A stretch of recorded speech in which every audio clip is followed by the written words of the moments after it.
How's it going, my dudes? Welcome back to another video. So if you have done 100 runs on the co-op event, you would have accumulated 13 singles in total. Now from the multi-pool, I actually managed to luck out a Hopul. So with that, I can then build the light Powerflip team. So I went ahead and fully mana boarded both Hopul and Baretta in one shot. No time to waste. You guys have been asking me for a lineup to use Baretta in.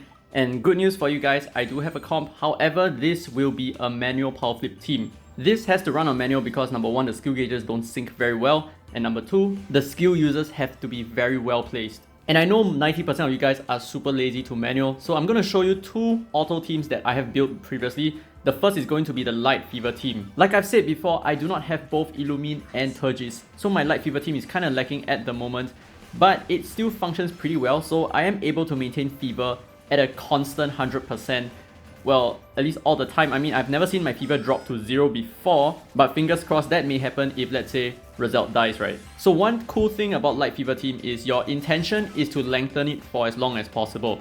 As compared to Thunder Fever, your intention is to proc it as many times as possible. But the thing about Fever is it gets much harder and harder to fill up as you use it, and in fact, there is a 80% efficiency in fever building. So if it only takes you about 300 fever gauge points to fill it up once, the next time is going to be 300 plus another 25%. So as soon as you fail to upkeep the first level of fever, you can forget about having an infinite fever. It's not going to happen. So for this team, what I really like about it is its strong survivability. I have 3 regen units over here. I have Caillou, I have Corina, and I have Razelt. Corina and Razelt can remove debuffs on my units, so they are very useful in many different scenarios, not even just dark type enemies, right? Because there are some water type teams, for example, or even the fire type bosses in a Necropolis, and they do land certain debuffs like Dispirit on you, and getting rid of those is highly important, especially for a fever team where you need your skills to go off regularly. And another reason why I really need a Tarjas on this team is because if you notice, I am using the Prismatic Dual Blades here to stagger my skills a little bit. So what the first unit is going to go off a lot earlier than the other units, and that staggers my skills.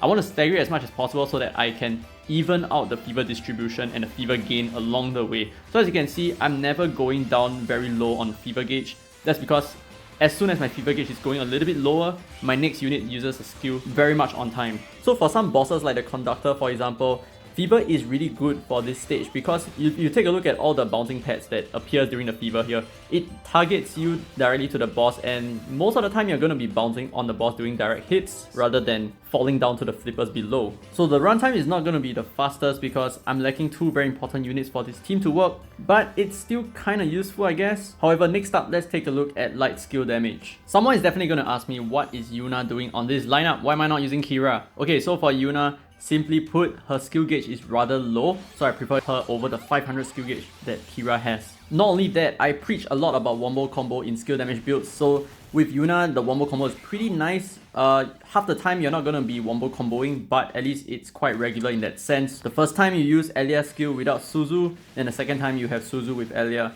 and then the third time it just keeps rotating that way. So for this run, you will definitely see a very big spread of DPS. Just take note that half the time Suzu is not actually doing the wombo combo. That's about it.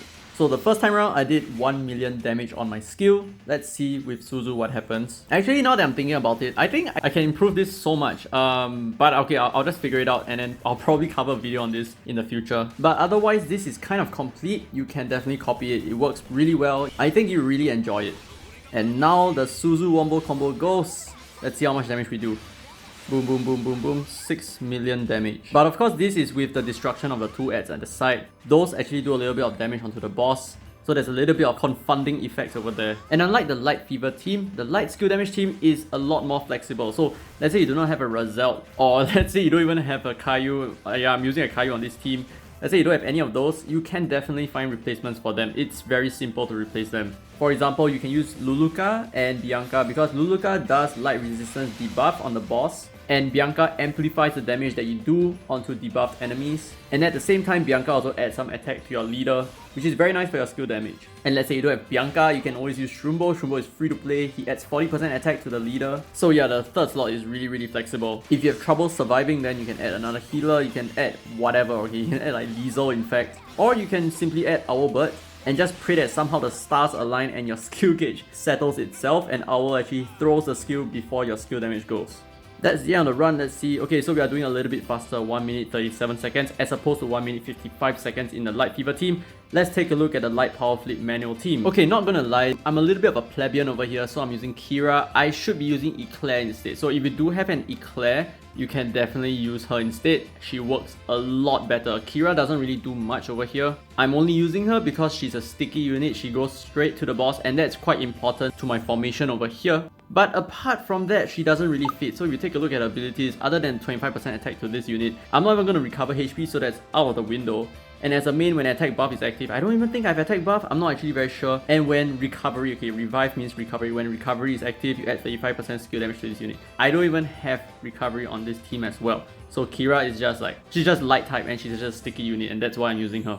Okay, and then you might be wondering, okay, so why do I have both Viron and Rolf on the same team? You won't really understand why here, but if you take a look at the run later on, you'll probably understand, you probably have a better idea of why Rolf has to go first before Viron. Don't worry, I will explain it later on as we go. The sub for Rolf, that is New Year's Luluka. You do not need to use New Year's Luluka. I'm using her only because I do have her.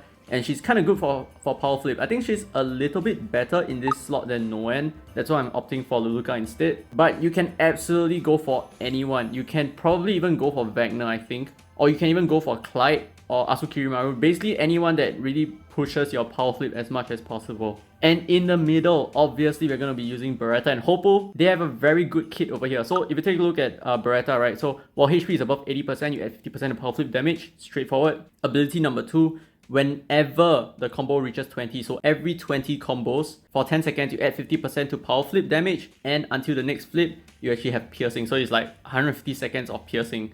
And the third ability, as a main, whenever the combo reaches 40, this is not the same as ability 2, it only procs once. For 10 seconds you add 250% to Powerflip damage. And as for Hopul, while HP is above 60%, you add 40% to Powerflip damage. And ability number 2, while Powerflip damage buffs are active, you add 50% attack to the leader. So this is really good for Powerflip. So without further ado, let's take a look at this team in action. Now, fair warning, as this is a manual Powerflip team with absolutely no skill gauge boost at the start, it's gonna be a long run before you can use your skills. So you're just gonna be manually bouncing around, trying to avoid certain death, right? Just trying to avoid the lasers as much as possible. Try to get as many Powerflips in as we can, because we are using the Powerflip, the Golem Shield, right? It's going to increase my Powerflip damage up to 100%.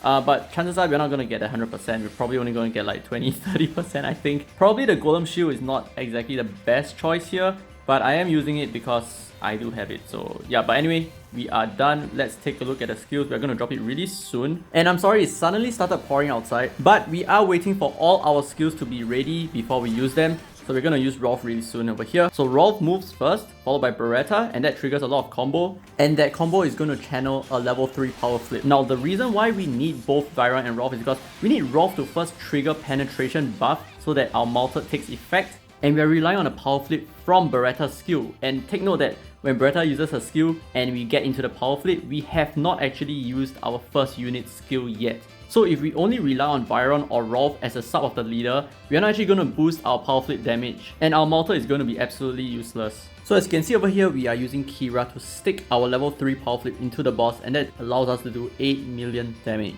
So this is probably a one shot on this boss. You're not going to get the same effect on a godly difficulty boss, of course, but it's still pretty interesting to see. I think it's quite powerful, and there's definitely a way to improve it. I've just not seen it yet. But as for now, I'm really happy with what I've discovered. I think this is a very fun build.